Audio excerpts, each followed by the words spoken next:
að vinda okkur í fjármögnunarhliðina og höfum fengið hérna einvala lið og skemmtilega mismunandi held ég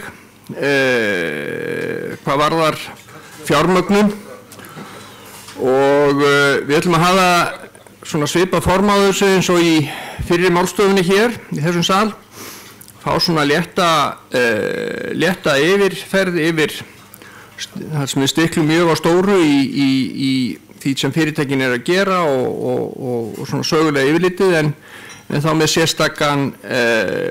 sérstaklega athygli á fjármögnunarhliðina, hvernig menn hafa borið sig að með að fjármagna uppbygginguna og síðan ætlum við að bjóða upp á bæði fyrirspurnir úr sal og ræða þessi mál og kannski komumst við einhverju skemmtilegri niðurstöðu líka. En við skulum ekkert vera að tvínóna neitt yfir þessu og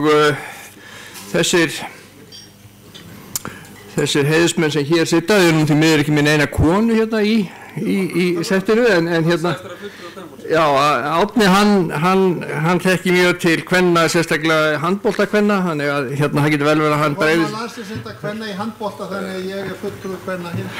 Já, en það semst Árni Þór Árnason, Ýmir Örn Finnbogason, Guðmundur Fertram Sigurjónsson og Ragnar Sigurðsson sem að hér sitja og við ætlum að bjóða Árna fyrst velkomin í pontu og hann ætlar að fjalla fyrirtæki sitt, Oximap. Heldur þú það? Já, ég held það, já.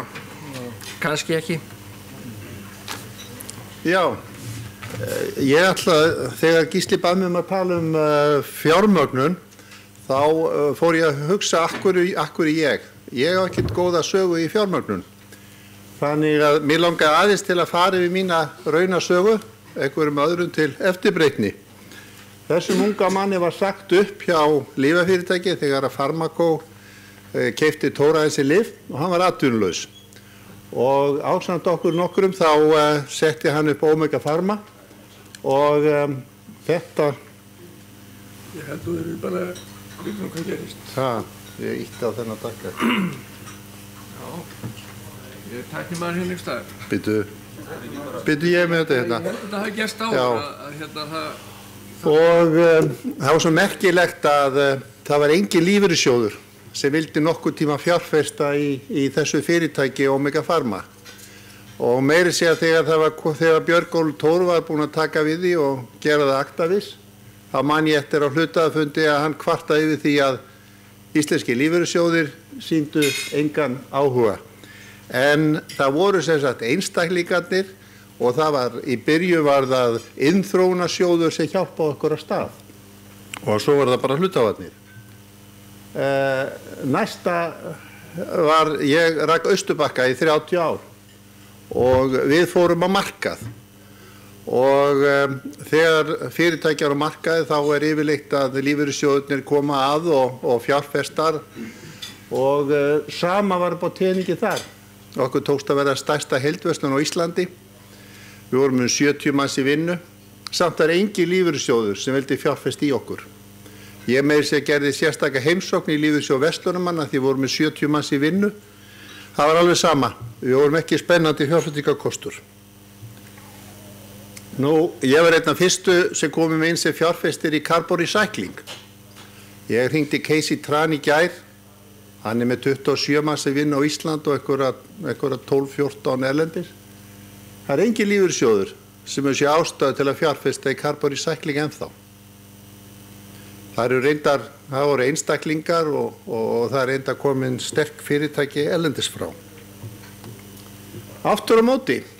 Því miður fann ég ekki mynd af skipinu út á útgerðinu í Afríku og ég beði viðkomandi afsökunar.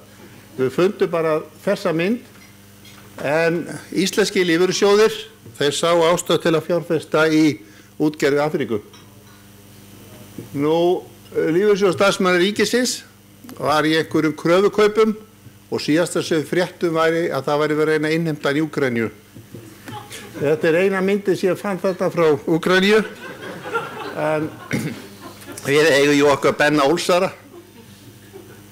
En nýjasta fjárfesting lífeyrissjóðanna Bennustorfan. þetta hérna glæsilega húsaröð sem að þeir fjárfestu í. Ég hefði kannski frekar keypt gömul frímerki, en svona það. Við erum í umhverfi, þar sem lífeyrissjóðirnir að stjórna 100 til 130 milljörðum á ári og þurfa að koma því á beit. Þetta bara eins og fé, annað fé. Og fyrirtæki eins og við erum í nýsköpun, við eigum eiginlega engan séns.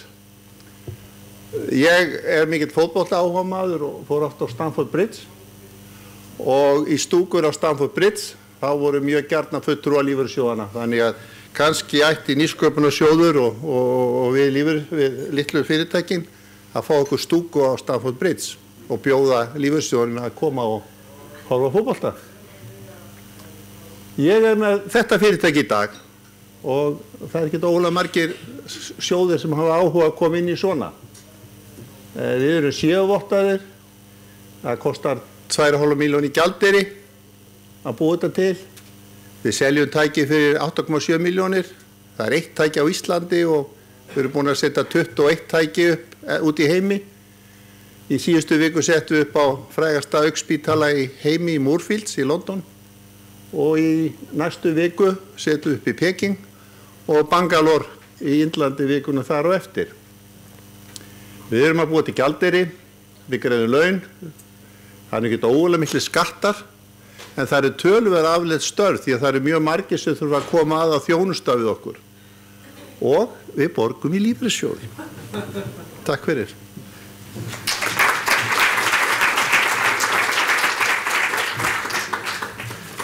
Takk fyrir þetta, Árni. Ég vissi þú myndi gera þetta á þinn sjarmerandi og skemmtilega hátt. En við ætlum að feta okkur aðeins yfir í leikjageirann. Það fá fyrirtæki sem hafa verið jafn mikið í umræðinu, einmitt út af fjármögnunarmálum, en plain vanilla, og það gaman að heyra hvað Ýmir Örn Finnbogason hefur að segja okkur þeirra fjármögnunarferli.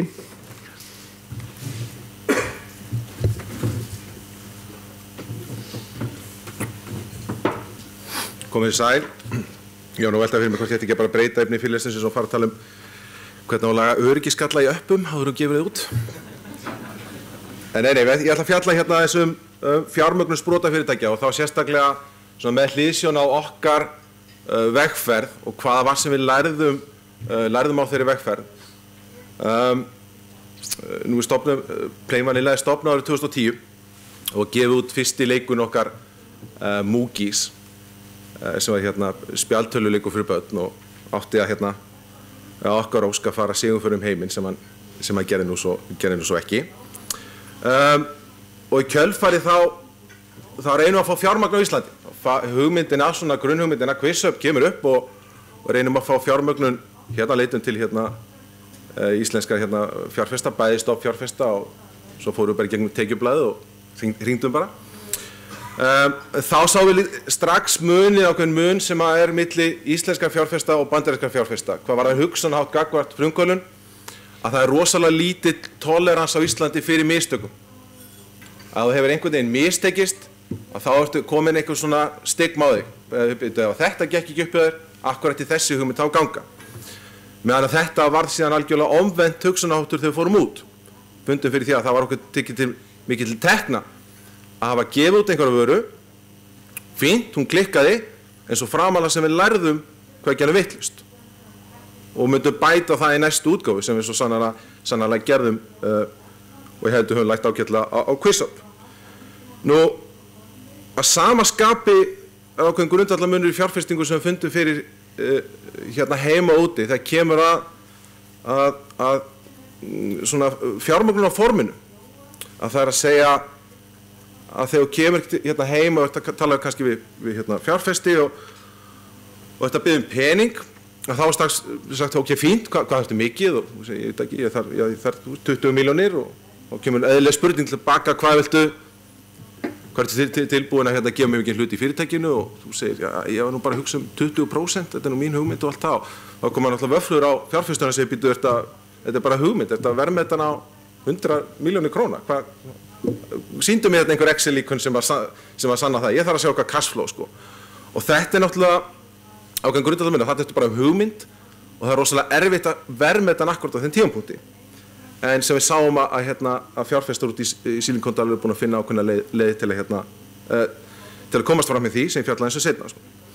Nú, vorið 2012 þá farið til San Francisco og til þess að það var svona, það var mekka svona startup og financing fyrir startup í heimnum og hún náttúrulega margsögð sú sag hvernig Þorsteinn var að svindla sér inn á fundi og hitta fjárfesta á göngunum og nánast eltað á allan daginn sko.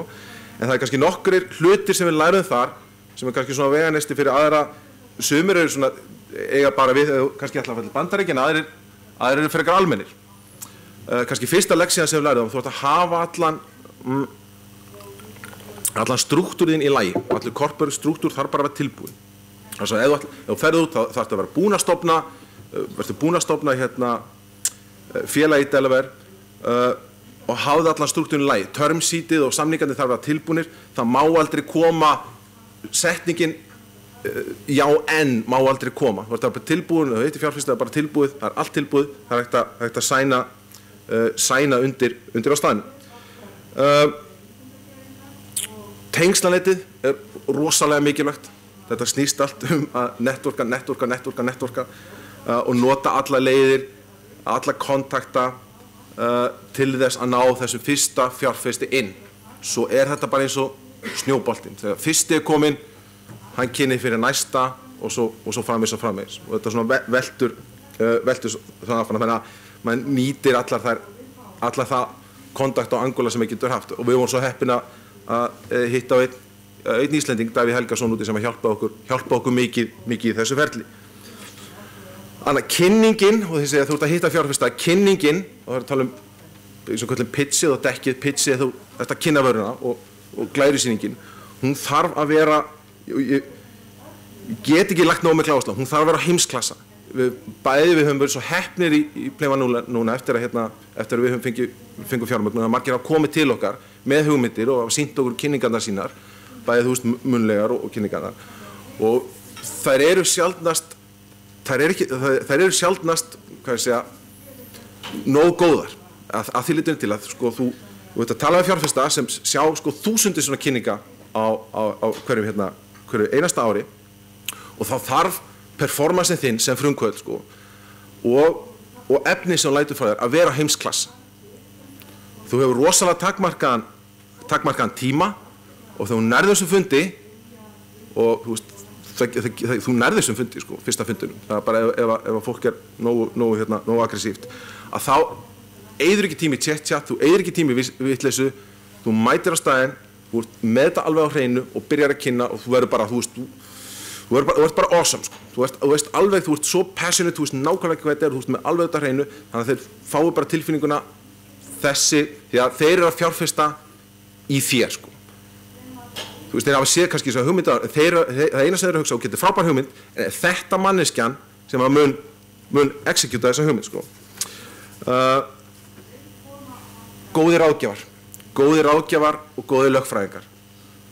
Við brendum á okkur fyrst að vera svona því að sérstaklega þegar maður fyrir út og maður sér takstan hjá sem blessuð lögfræðingur sko, þá var maður alveg nei, við bara, hérna er einhvern ágætur einyrki, hann getur gert það fyrir okkur.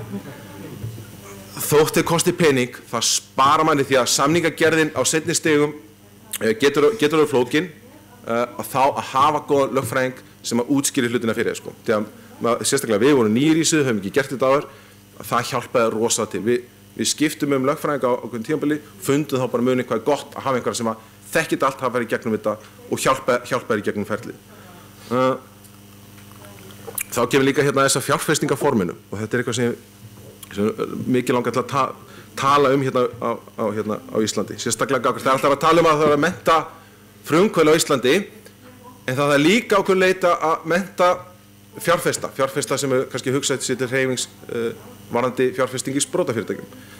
Það er að segja að í staðinn, þeir lýsti á það hvað þetta er erfitt þegar kemur einhverju verðmati á fyrirtækjunu þegar er bara hugmynd. Úti eru við náttúrulega löngu búin að sjá að þetta gengur ekki, það myndast bara eitthvað, það er svo rosalega erfitt á fyrstu stigum að setja einhvern verðmiða á félagið. Þannig að þeir breyta þá eru gefin út í rauninni skuldabréf þegar þú ert að sækja sprotafjármögnun og gefa út skuldabréf með breytirétti, þess að skuldin breytist í hlutafé við næstu fjármögnun á félaginu þegar hlutafé er gefið út og þá þegar komið verðmat. Og það eru nokkrir mjög augljósir kostir við þetta. Fyrsta lagi þá er ekki verðmatið tekið út af borðinu. Það er ekki verið að tala um þetta á þessum tíma og flækjustigið minnkar út af því að samningsformið, term sheetið, er ofboðslega einfalt. Þetta er standardplagg. Það eru rosalega litlar breytingar þessu. Menn spurja bara 2 spurningar, 3 spurningar. Hvað ert að reisa mikið? Hvað er kappið? Ertu með discount? Meira þurfa þeir ekki að vita. Svo að segja þetta standard term sheet, fínt. Flækjustigið er svona lítið og þekkja allir fjárfestarnir, samningsgerðina, þá er svo auðveldara fyrir að vera að fjárfesta litlum upphæðum í hellingafélögum. Eins og hjá okkur þá voru með kringum 25 sprotafjárfesta og margir sem að sátu kannski fundinu og bara fínt, skrifa á sína staðan, bara rétt okkur, Þetta er eitthvað sem mér væri til að sjá á Íslandi. Ef þú væri með þetta svona bara staðlaform, staðla term sheet á convertible debt, þá er svo miklu einfaldara fyrir fjárfesta sem og þeir sem að leita fjármagni, að fjárfestar sem væri að fjárfesta í sprotafyrirtækjum væru að fjárfesta kannski miklu minni upphæð, væru að fjárfesta 1 til 5 milljónum og það væri svo einfalt því að færi engin tími í bjúrokrasíu eða debatum verð eða strúktúrin. Og samaskapið þegar fengum englana að hafa svona marga engla, það hjálpaði okkur rosalega mikið því að þeir eru konir í fyrirtæki, þá vita þeir eru við og það er okkar hagur að hjálpa ykkur að láta fyrirtæki ganga. Þeir segja hvað getum við gert til að hjálpa ykkur. Og þeir opnuðu marga dyr, þeir segja hverja vil ég hitta, hvað getum við gert. Þeir opnuðu marga dyr fyrir okkur og í kjölfari að því þegar við fengum sprotafjármagn þarna upp á $1 milljón, þá komu þeir okkur í samband við Twilight, Lionsgate og í kjölfarið gerðum við quiz-up, Twilight quiz-up og það var einnig svona þegar maður sprota fjármagnið var ætlaði. Þeir segja, $1 milljón, sannaðu konseptið. Þú varst að pitcha fyrir okkur einhverju hugmynd, sannaðu, takt einhverja prototípu, sýnda þetta virki. Gerðum það með Twilight quiz-up, fengum einhvern svona tæplega milljón notendur yfir nokkra mánaða tímabil og fengum feedback, fengum data. Og í kjölfari þá fyrir aftur og tölum við fjárfesta og þá tókum við svona fyrst okkar svona Series A eða fyrsta hlutafjár útboð núna í mars og apríl á þessu ári sem var leitt af Greycroft fjárfestingarsjónum í New York. Og þá eru náttúrulega færri, þá breytist þetta aðeins, þá kemur verðmat á fyrirtæki en það virkar á það stanni að það er stór fjárfesti sem hefur samband við þig og hann segir, heyrðu, ég er tilbúin til að láta þið fá $1 milljón í $2 milljón rándi á verðmatinu, ég veit ekki, 7, 8, 9, 10, 11 milljón og á samaskapið og þá breytast hlutabréfin.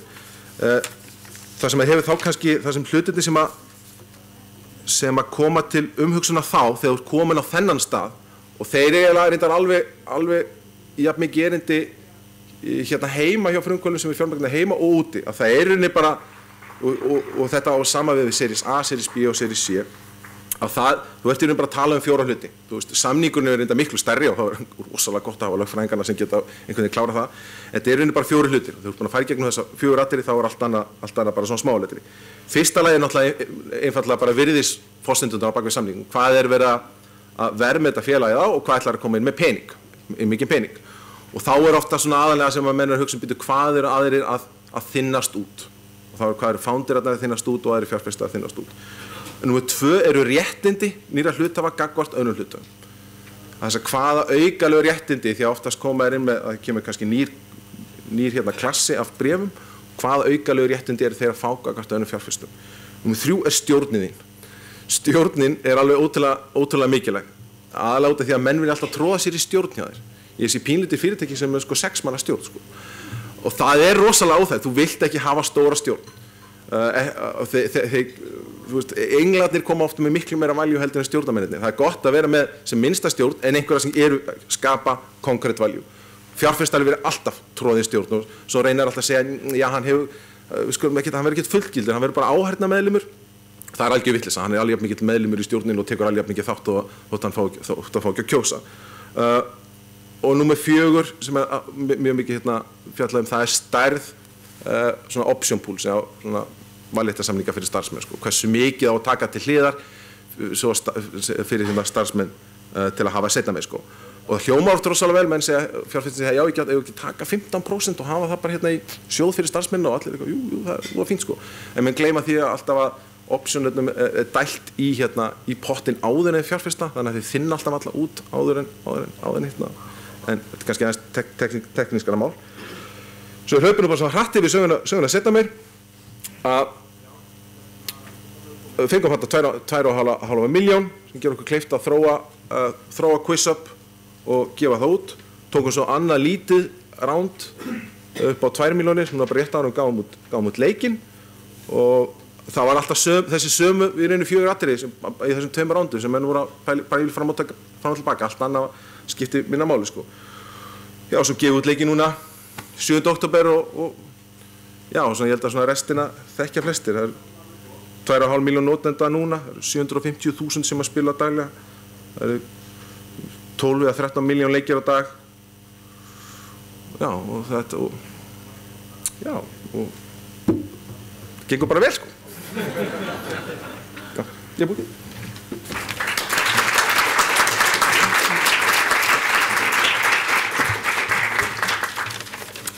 Takk fyrir þetta.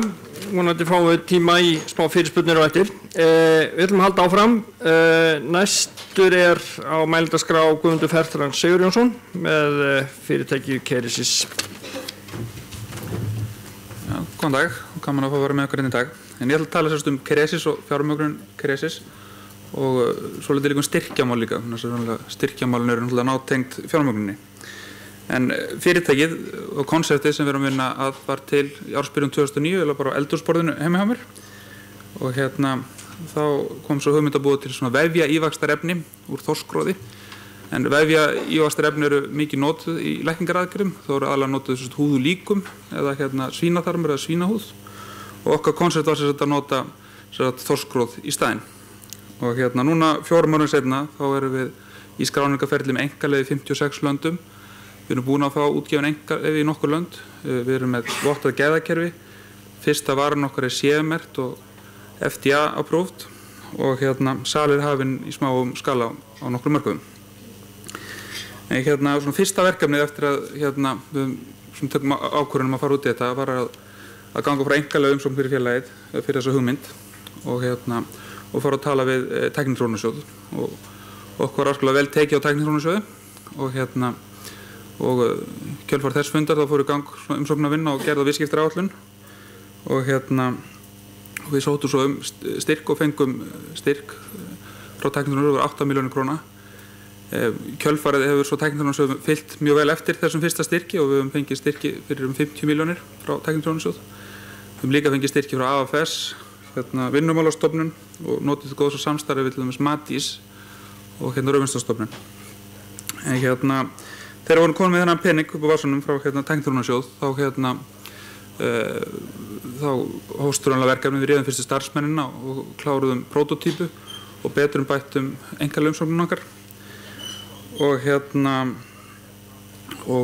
svona pökkuðum öll þessu betur inn, þessu konsepti og prófum þetta á fyrstu sjúklingum og við tókum svo þátt haustið 2009 á Seedforum og vorum í kynningu þar og í kjölfarið á kynningun okkar í Seedforum þá voru nokkrir fjárfestar sem töluðu við okkur og við fórum í samningaviðræður við þá. Þannig að fyrsta sem þeir spurðu allir var viðskiptaáætlun og fjárhagsáætlun og þá byggum við svo vel að við höfum náttúrulega farið í gegnum þetta umsóknarferli á Tækniþróunarsjóði þannig við vorum með fína viðskiptaáætlun tilbúna og fjárhagsáætlun.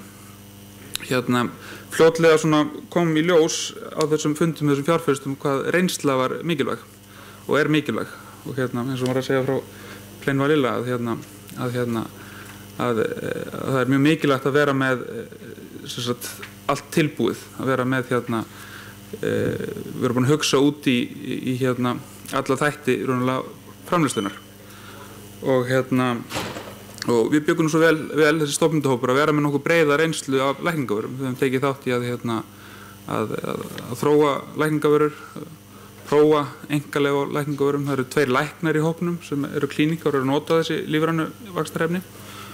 Við höfum líka áður komið svona vörum í framleiðslu og gert dreifingarsamninga. Þannig að við höfum svona þekkingu á þessu ferli frá A til Ö og það var mjög svona greinilegt hjá fjárfestunum að þeim var þetta mjög mikilvægt. Jafn mikilvægt að hugmyndin sjálf. Að hugmyndin sjálf var ekki nóg heldur til að sýna fram að það hafi eitthvað track record í framfylginu. En það kom svo í ljós að flestum fjárfestunum fannst þetta ekki vera að koma nógu langt hjá okkur, þannig að nýsköpunarsjóður stóð eftir og við kláruðum það samningaferli við þá sem tók nú svolítinn tíma. Þeir voru alls konar pælingar og raunlega fórum við svona ákveðna naflaskoðun og breyttum svolítið viðskiptaáætlun okkar í því ferli. Gerðum líka betri fjárhagsáætlun og tengdum fjárhagsáætlunina betur við tíma. Og þessu lauk þannig að í ársbyrjun 2010 þá komu peningar frá nýsköpunarsjóð. Hluti var í formi hlutafjár og hluti var í svona convertible bond. Núna erum við búin að fara í gegnum 3 fjármagnanir. Við köllum þessar fjármagnanir A1, A2, A3, þannig að það hafa verið tiltölulega litlar. Og raunverulega hafa þessar fjármagnanir aldrei verið neitt mál. Það var bara þessi fyrsta fjármagnun sem var mál. Í öllum þessum fjármagnunum hjá okkur þá hafa raunverulega færri komið stað en hafa viljað. Og við vorum að ljúka núna þessu 3. rándi til dæmis og við hefum getað selt hluta fyrir miklu meira en við hefum viljað. Við hefum hins vegar tekið þá stefnu stofnendurnir að taka frekar en minna hlutafé og fjármagna félagi svona í byrjun bara til 12 til 15 mánuða í einu og þá félagi þá valjuverð oftar og við höfum þá náð að minnka áhættuna og komist lengra með viðskiptaáætlunina þannig að gengi verður hærra í hvert skipti. Fjárfestarnir hefðu líklega frekar vilja koma með meiri pening inn í félagið á einhverju fastri valuation og svo verið með eitthvað svona milestone plan og greiða það síðan inn í hlutum eftir þessu milestone sé náð yfir einhver 3-4 ár á þessu fasta gengi sem var sett í byrjun. En á móti þess að tókum við það afslut að vera frekar með minni fjármögnun í einu og reyna alltaf að hækka gengi í hver skipti. Það hefur gengið ágætlega og núna 4 árin seinna þá erum við raunverulega eigum við 50% stofnendurnir ennþá. Og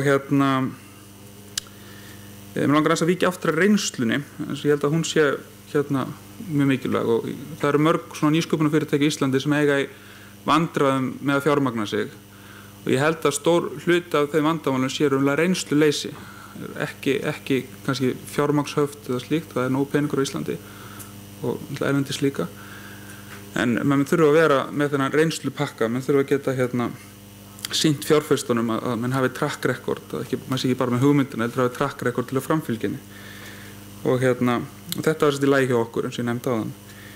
En á einhverjum orsökum eru svona flest nýsköpunarfyrirtæki í Íslandi, alls ekki öll, en flest nýsköpunarfyrirtæki í Íslandi eru með mjög ungt fólk innanborðs sem hefur litla reynslu og einhvern veginn það þannig að þetta reynslu mikla fólk sem búið að vinna í fyrirtækjum í 20-30 ára eins og hjá Össur eða Marel og þessum etablöru fyrirtækjum, það ekki að fara út og stofna fyrirtæki eins og gerist erlendis. Og ég veit ekki alveg af hverju þetta kannski þetta því að styrkinir hjá Tækniþróunarsjóði til að lágir, kannski væri ráð að hækka styrkin og fækka styrkþegunum, kannski finnst fólki sem kannski komið yfir fertugt og hefur kannski áhugað að fara að vinna fyrir sjálfan sig með einhverja hugmyndir, kannski það bara einfaldlega of mikil áhætta fyrir þau því að þau umhverfið ekki rétt, en ég veit það ekki. En allavega þetta staðreynd að sem ákveðin kostur líka, en það vantar mjög mikið þetta fólk komið út úr etablöruðum fyrirtækjum og með áratuga reynslu í einhverjum iðnaði og setja stofn í fyrirtækjum. Það gerist mjög sjaldan á Íslandi. Og bara svona til að útskýra þetta betur þetta með reynsluna að segjum svo til dæmis að það sé einhver góður vélaverkfræðingur sem fá hugmynd að nýrri gírskipting og hjól að þegar hann fer og sækir styrk hjá Tækniþróunarsjóði einhverjum þá kannski nóg að vera með þetta konsept svona ágætlega útfært og einhverja svona argumentasjón um okkur þessi góð hugmynd og hvernig sé þetta komin í fé. En það alls ekki nóg þegar maður fer að tala við fjárfesta. Að þegar þetta fyrirtæki sem með þessa nýju reiðhjólaskiptingu fer að tala um fjárfestingana, þá þarf að stilla upp teymi sem hefur þekking á einkalögum, þekking á CE-merkingu á vélarhlutum, þekking á framleiðslu, svona big scale framleiðslu á vélarhlutum og síðast en ekki síst þarf að vera einhver í teyminu sem hefur djúpa reynslu á virðiskeðjunni á íhlutamarkanum fyrir reiðhjól. Og þetta þarf alltaf að vera klárt þegar maður fyrir að tala um fjárfestan. Allavega þarf að vera mjög svona skýr leið hvernig frumkvöðlin að fyrirtæki heldur að afla sér þekkingu á öllum þessum sviðum. Og þetta held ég að sé svolítið að vanta hjá mörgum íslenskum nýsköpunarfyrirtækjum. Menn góður í einhverju einu, menn kannski góður í að forrita, menn kannski með eitthvað konsept, en menn ekki með þekkingu á hvernig maður ætlar að koma þessari hugmynd yfir í eitthvað sem er tekjumyndandi.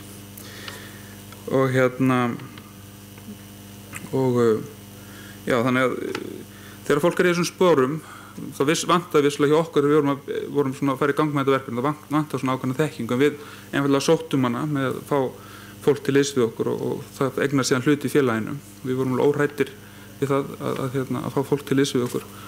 Og það er ótrúlegt hvað fólk hefur mikinn áhuga að koma svona verkefnum. Þannig ég held að mikilvægt fyrir svona frumkvöðla að vera óhræddir að tala við reynslu mikið fólk og reyna að fá það til liðs við sig. Fólk segir það bara nei, eða vill það ekki. Allavega gefur það alltaf einhver góð ráð. En já, þannig þetta var svona sem ég hefði fram að færa varðandi þetta. Já, takk. Takk fyrir það, Guðmundur. Ýmir, hann nefndi hérna áðan að þetta með að geta gengið frá kaupum og sölu bréfa, það skiptir miklu máli að þetta sé ekki eitthvað ferli sem er meira og minna stíplað. Það er gaman að heyra í honum Ragnari Sigurðssyni, hann er nýbúinn að vera á Seedforum og það er kannski rétt að senda hann hérna í pontu með spurninguna hvernig gekk að fjármagna sig, voru einhverju tilbúni með peninga, er búið að ganga frá einhverjum samningum, en annars hefur þú frjálst orðalag í pontunni.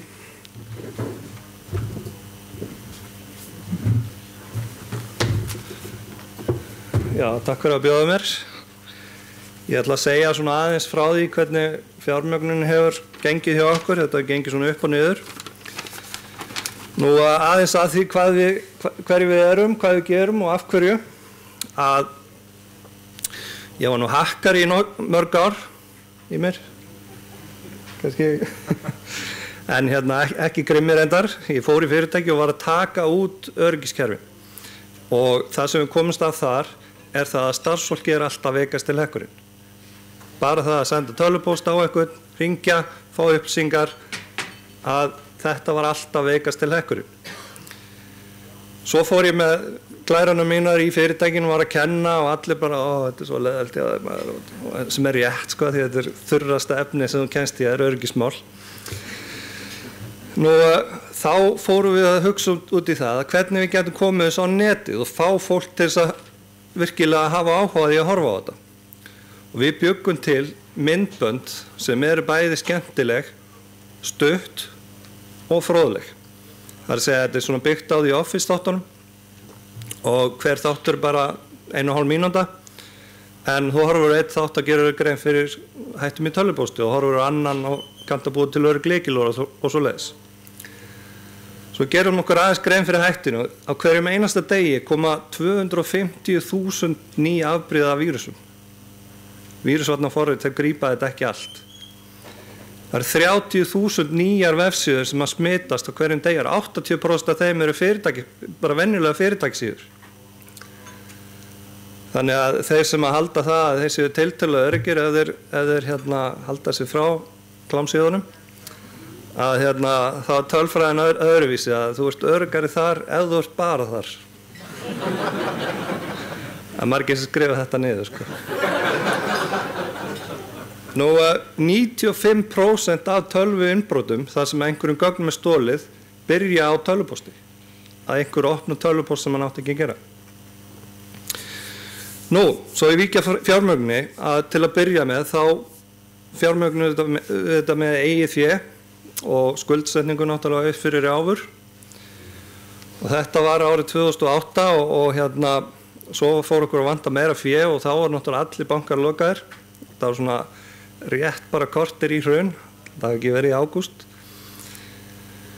Nú, reyndar á þessum tíma hélt ég svona í sekundubrot að ég væri búinn að redda málunum af því að ég kaupi sko einarauði lottói með afmælisdögum barnanna og fekk hringingu frá Íslenska Getspá og það er 5 rétta í Víkingalottói. En það eru 6 rétti til þess að fá stóra vinningin sko. Bara á ekki að vera óánægður með að vinna 83.000. Mér munaði ekki mikið það. Mér munaði 170 milljónir af því að hann var tvöfaldur.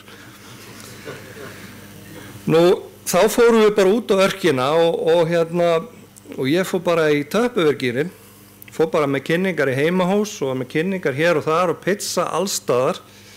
Maðurinn sem akkurýtti mig bensín, hann keypti á mér 200.000 kall. Og eitt sem ég vissi að selja kvóta og við hefum sameiginlega vin og hringdi hann og hann kom með 1,5 milljón og svo samdi ég við þá sem voru að vinna þetta, kvikmyndafyrirtækið og fjárritara og annað og það að lækka svona greiðsluna en taka meiri hlut. Við náðum að lækka greiðsluna hvað 60 milljónir og náðum að safna svona með harki 9 milljónum. Þannig að það var hægt að klára próduktið og fara að selja. Eitt líka að ég sá svona fram á mörg mögur ár og ég samdi við hárgreiðslukonu að klippa mig fyrir 50.000 krónur hlut eins lengi og ég ætti ekki pening. Og hún er ennþá að klippa mig. En þetta er náttúrulega, heilmikil ábyrgð að taka við peningum annara, sérstaklega einstaklinga. Og það er ekki gert nema bara að það er allir á sama báti. Ef ég meika það, ef við meikum það, þá græða allir, græða fullt. En og líka vera klára því að þið ekkert fara að sjá þessu peninga næstu árin.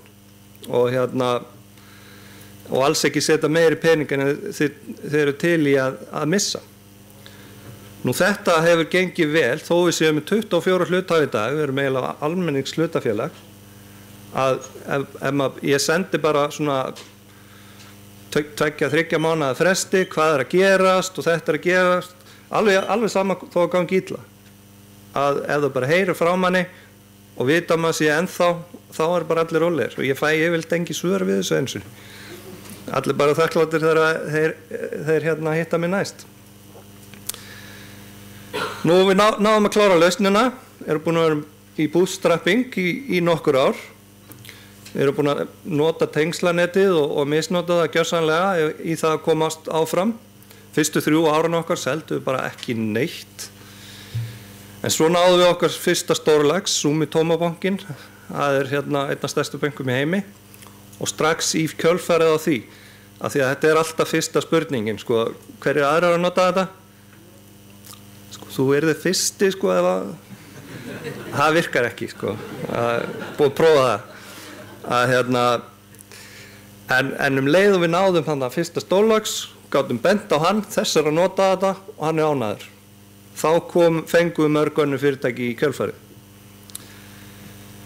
Nú,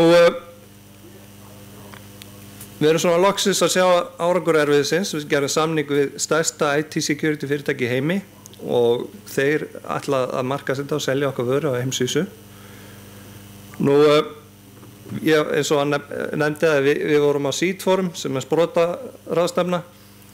Við vorum þar með kynningu, gekk mjög vel, komumst í góð sambönd, það var nú bara á föstudaginn, þannig að það er nú ekkert byrjað að gerast.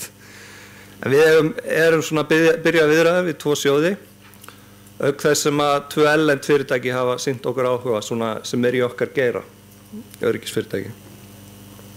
Þannig að svona alla líkur er á því að ég þarf ekki að gangi í hús til þess að selja næstu fjármögnun. Nú, örfá góð ráð, bara gera sitt besta, halda hlutunum gangandi með einhverjum ráðum. Ef þetta gengur ekki, bara gíra niður, gefa í, lækka kostnað. Á tímabili var ég 4 störfum til þess að bara halda þessu í gangi. Eitt sem við gerðum að við stúkuðum af húsið okkar, vorum með gistiheimili. Eitt sumar að gisti heilt sumar í skúrnum, notuðum allt húsið bara. Og annað að hugsa heilsuna. þetta klikkaði ég rækilega á. Þegar allt var að fara til fjandans, að þá var ég svo stressaður að ég var lagður á spítala. Ég misti sko 80% kraftsins vinstra megin líkamann. Og ég var greindur bara með vöðvabólgu. Ég var hálft ára að jafna mig svona á fullu. En sem sagt, í þessum geira maður gerir mistök, maður þarf að standa á lappir aftur og fara að hlaupa og það er miklu betra að gera það að maður hefur heilsuna. Já, takk fyrir mig.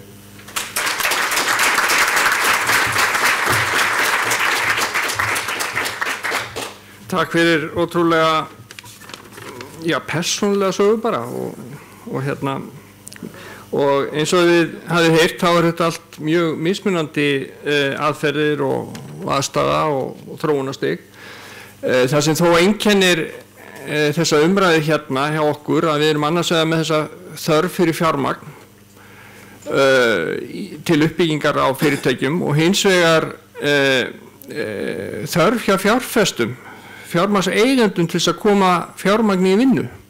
Og einhvern veginn finnst manni þetta eigi nú að geta náð saman, en eins og við stöndum í dag að þá virðist þetta, það virðast vera einhverja stíflur þarna á leiðinni og það verður kannski ekkit óeðlilegt að við byrjuðum á að ræða pínlítið þessar stíflur og hvernig við losum þær.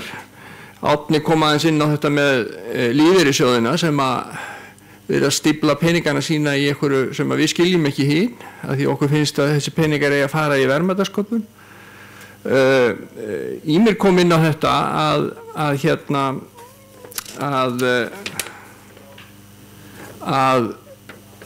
þetta að í rauninni geta gengið frá bara þessum samningum. Við hefum alltaf dreymt það, við hefum nú komið að þessu sítfórum, að það sé í rauninni bara þetta ganga út eftir kynninguna og segja, 500.000 kall hér og bara klárum þetta sko. Þannig að það er fullt af svona dæmum sem bara bíða eftir því að geta leyst úr læðingi og ég held að við séum í rauninni með kjarnorkusprengju hérna í þessu samfélagi sem að Vilborg kom nú að hérna í upphafi sem að bara á eftir að leysa úr læðingi sko og hún þarf náttúrulega ekki að, hún má helst ekki springi andlitið á okkur en hún þarf í rauninni að losa alla þessa orku sem er hérna. Þannig ég ætla að bara fara eina yfir hérna og Árni kom nú reyndar svolítið inn á það með hvernig hann sæi þessar lausnir að kaupa hluti í stúkunni hjá Chelsea eða eitthvað svoleiðis en ég veit það en ef við kannski aðeins bara veltum þessu fyrir okkur, hvernig losum við þessar stíflur þannig að milli, þetta eru tvær þarfir, þörfin fyrir fjármagn og þörfin fyrir það að koma fjármagni í vinnu til þess að og gera það með arðsemi. Ekki bara rúlla einn stuttan hring og svo ætla ég að leyfa ykkur að spyrja.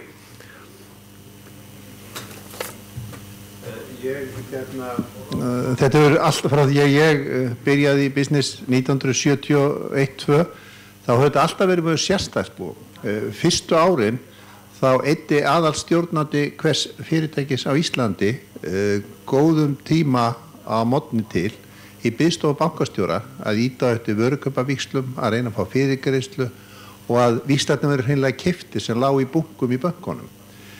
Íslenska kerfið er mjög erfitt og það er ekki sko þeir sem að vilja gera eitthvað, það er svo skrítið að fjármagni skuli vera í þessum höftum vegna þess að ef það væri einhver bara eðlilegur sanngjarn aðgangur af fjármagni þá er þetta að búa til svakaleg verðmæti og ég eiginlega dáist að Guðmundu og hans hóp hvað þeir hafa náð góðum árangri með þetta alveg frábært ég fylgst með þessu fyrirtæki þeirra alveg frá byrjun.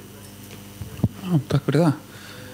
Ég held sko varðandi lífeyrissjóðana þá held ég að þeir séu nú það vantar svona fleiri sjóði sem að lífeyrissjóðin getur keypt í þannig að ég held að lífeyrissjóðin sjálfur sé ekki gíraðir í að vera fjárfesta í sprotafyrirtækin þeir vil ekki þurfa að koma með stjórnarmann og þeir ekki gíraðir að vera að redda einhverjum hlutum ef að fer illa og vantar allt í einu pening eða eitthvað svoleiðis þannig að það vantar svona sæmilegan farveg fyrir lífeyrissjóðana, fleiri sjóði það eru nokkri sjóðir en þeir eru aðalega fjárfesta í sem lífeyrissjóðnir eigi í en þeir eru bara fjárfesta í fyrirtækin sem eru með jákvætt tekjuflæði. Ég held að sé ekki neinir sjóðir sem lífeyrissjóðnir eru með fjárfest sín á milli sem eru fjárfesta fyrirtæki svona pre-cash flow.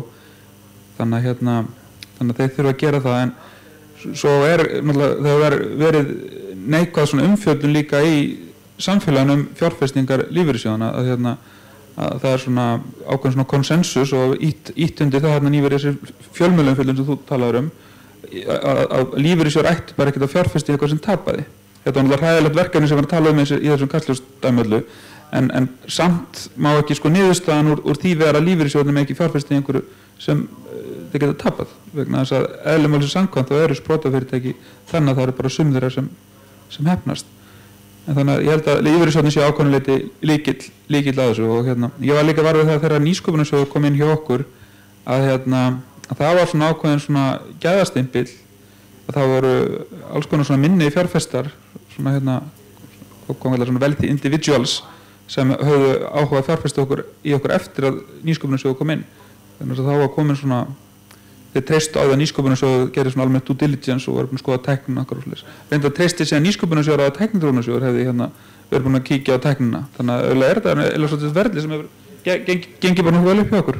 En svo bara minnast aftur sem ég tala áðan með reynsluna og vera með þetta allt bæði með corporate struktúr eins og þú nefndir réttan og definirðan og vera síðan með mann í hverju rúmi, og ef maður er ekki með það allan að vera með plan hvernig maður ætlar að fá mann í hvert rúm, og það er algjörlega held í það sem fjárfestarnir vilja sjá. Já, ég kannski að þess að ég var að segja á hann varandi bæði með struktúruna, hann sé í lagi, og líka fjárfestingaformi að hafa þetta sem bara convertible notes í byrjun og gera díli miklu einfaldari, þannig að fjárfestar sem eru náttúrulega í eðlisínu, þeir eru áhættu fælnir, en þá geta þeir verið að setja minni peningi miklu fleiri svona verkefni, og sama skapi líka held ég að þegar við fyrir kannski að sjá fleiri góð sem við kallum exit, að segja startup fyrirtæki þeir sem kom inn í byrjun ná 5-6 exum á sína fjárfestingu, þá fær þetta líka að koma því leið og fjárfesta allt fara að segja, heyrðu, wow, það er ekkert að græða á þess að fjárfesti í sprotum þá, og reynslan hjá þeim kemur líka inn, það kemur meiri reynsla líka hjá þeim að fjárfesti í sprotum, að þá fyrir við að sjá eins auðveldari leið fyrir sprota til að fjármagna sig. Já, það er nú oft talað að þurfi 4 hluti til þess að svona gangi upp svona nýsköpunarstarf, að þú ert að hafa hugmyndina og þú ert að hafa peningana og þú ert að hafa úthaldið og brjálæðið, og það er alveg ferlegt ef að stoppa bara á einum hlut, ég vil stoppa það á sama hlutnum, en það er náttúrulega bara, já, þetta er náttúrulega mjög primitíft þetta umhverfi hérna á Íslandi, og ég sammála þessum mönnum að það verða náttúrulega, ef það eru bara svona sjóðir sem láta svona minni peninga í fullta fyrirtækjum, þá þegar þessi fyrirtæki fara að meika það, þá held ég að verði meiri umferð í þetta. Já, það er komið að ykkur að komast að með spurningar.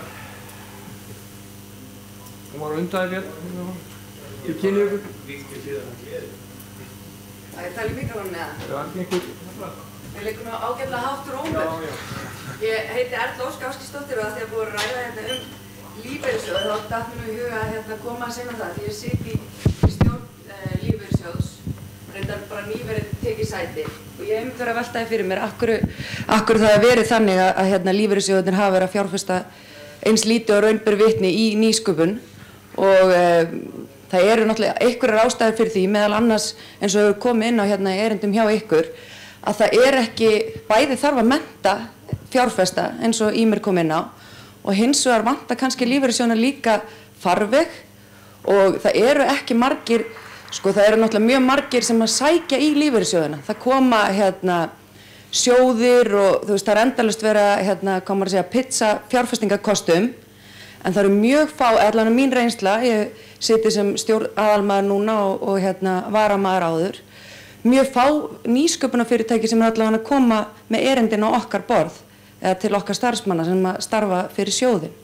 Og það er kannski bæði eitthvað sem við getum hugsað, ég er svo sjálf starfsmaður hjá nýsköpunarfyrirtæki, sem við sjálf getum tekið til okkar og hugsað bara hvernig eigum við bæði annars vegar að hjálpa þeim sem sitja í þessum stjórnum að sjá alla kostina sem er í boði, hvernig getum við búið til þessi form eins og Ýmir kom inn á, sem að einfalda sjóðum að taka þátt, af því að svo eru takmarkanir í lögum hversu mikið lífeyrissjóðir mega fjárfesta í á gráa markaðinum. Þannig að en það er samt talsvert og bara eins og í sjóðunum sem ég sitt í, að þá er það alls ekki full nýtt og það held ég að sé reyndar bara mjög víða í öðrum sjóðum líka. Þannig ég held að það væri mjög gott verkefni og ég væri alveg til í að taka þátt í því að reyna að hjálpa við það að búa til farveg, búa til þennan einfaldleika sem að margir lífeyrissjóðir koma að því það koma svo sannarlega mörg verkefni inn á borð hjá okkur sem er farið svona hvað er að kalla, farið svona ránd bara á milli lífeyrissjóðana og safna pening til að búa til sjóð. Gott dæmi það er sjóður á vegum sem meðal annars Icelandair kemur að, sem er á styrkja ferðaþjónustu og það eru mjög margir lífeyrissjóðir því og bankar og alls konar. Þannig ég held að við verum bara einhvern veginn að koma þessu í farveg. Ég er til í að taka þátt í, eru þið til í það? Ég bara langaði svona bara að koma með þetta input og bara hvetja okkur öll til þess að leggja okkar á mörkum í þessu. Það er alltaf hvort við kannski tækjum eina eða tvær spurningar í viðbót og svo að því að tíminn er svo fljótur að fljúga og leyfa svo panelinu að svara þeim öllum bara í einni yfirferð. Björn, þú varst með. Já, komið þið sæl. Ein spurning kannski mest beinunni til Ýmis. Er ekki rétt hjá mig að skilja að fjármögnun ykkar fyrst og fremst hefur verið erlendis? Jú. Já, það er... Já, einmitt. Telur þú, og það verður bent að það er ákveðið reglugerðarverk til dæmis hérna heima og mér skilst nú að það hefur nú aðeins verið, menn eru að rýmka þetta reglugerðarverk aðeins, eða allavega viljið til þess. Teljið þið, eða þú, að þetta sé að breytast eitthvað verulega og það sé, mér sagt og ég hef skynjað það að það er sóknir heima, það er vilji til að fjárfesta hjá íslenskum lífeyrissjóðum og fleiri aðilum.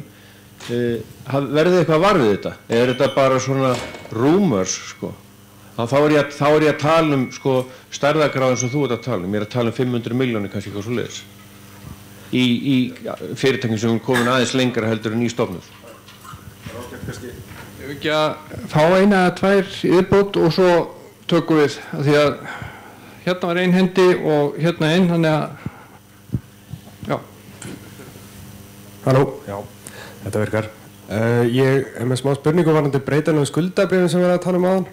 Hvort eru þið sammála að þetta sé hentugri fjármögnunar kostur heldur en að gefa út nýja hluti strax? Eru þið sammála að sé hendur í öllum tilvikum eða bara þegar það er verið að stefna á fleiri fjármögnunar, fleiri skref fjármögnunar? Ok, og einu viðbót. Ég held að sé kannski ein lítil stífla þetta til viðbótar. Ég vunnum á mörgum sprotafyrirtækjum.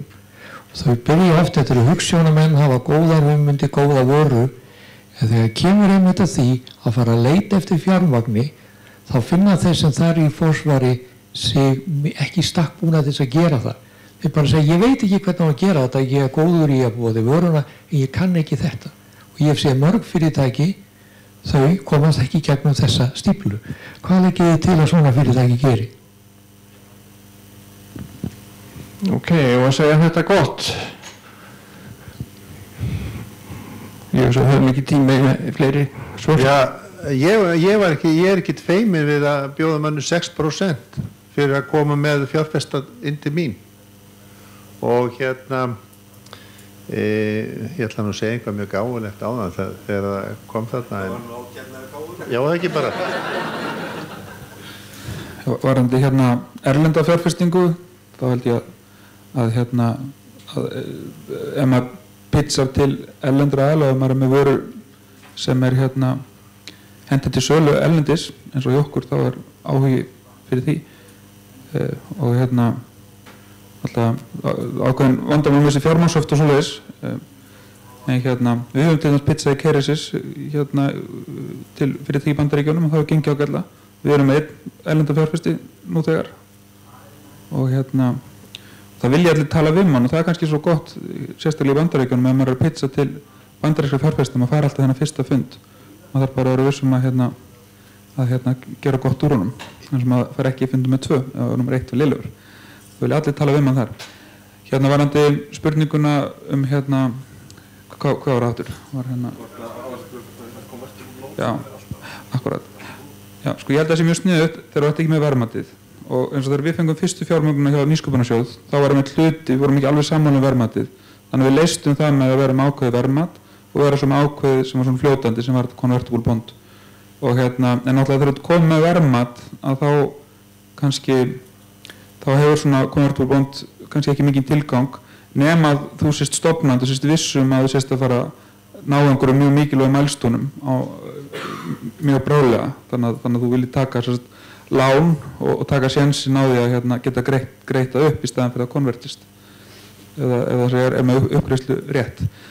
Svo varandi síðasta ræðumann þá bara eins og ég var að tala um þetta að vera með corporate struktúrin og rétta reynslu í fyrirtækinu að maður verður að gæta því að vera með þekkingu sem flestum sviðum í fyrirtækinu og það er nóg af áhersum bankamönnum sem eru að leita sér að verkefnum á Íslandi í dag held ég þannig að það er bara að gera bæta inn góðum bankamanni teimið og þá er það vonandi bara leyst. Já, það svo tala kannski fyrst áhuga innlendra fjárfesta sérstaklega núna upp á síðkasti þá hef ég ágætis mælikvarða á því að Síminn hefur mikið hringt hjá mér og það eru fjárfesta sem eru með fyrirspurnir. Þetta er 99% erlendi sjóðir. Ég hef ekki fengið, ég held ég að fengið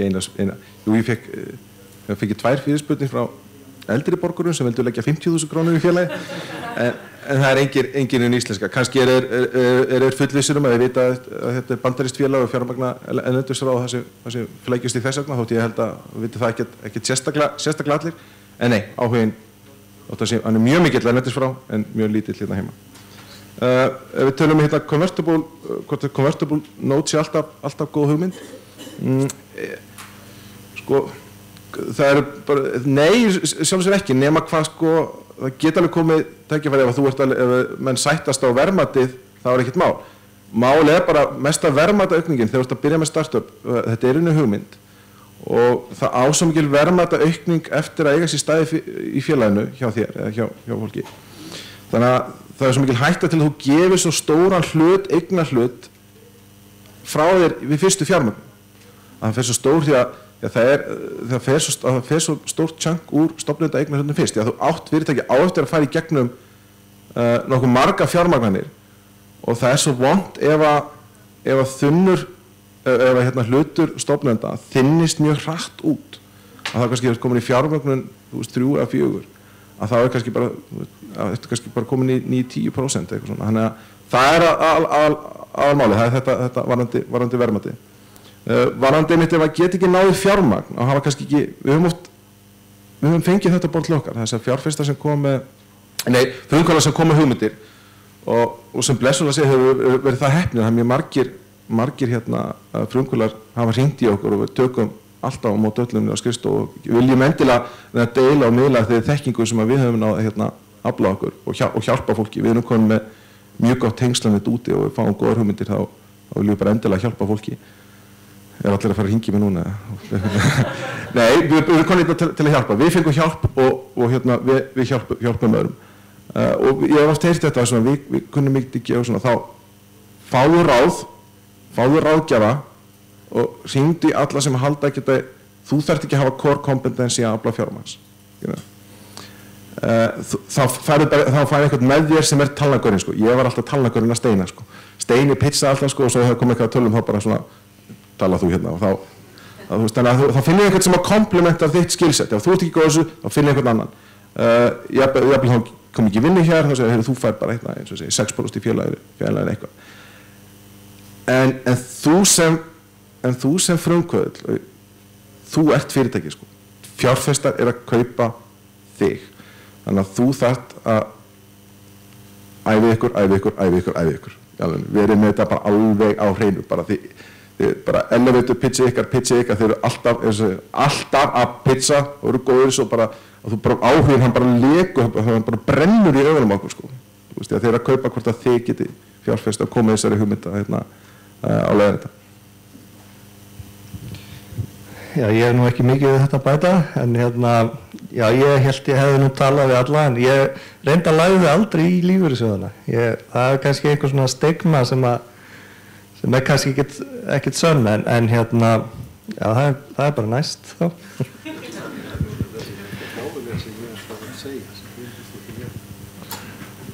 Átni ætlaði að segja þetta gáfulega sem hann gleymdi að segja. Nei, ég kom inn í Oximap þannig að ég fór á Seedforum og það var Einar Stefánsson prófessor að tala og við mynduðum þarna hóp, bara 9 kunningjar og félagar.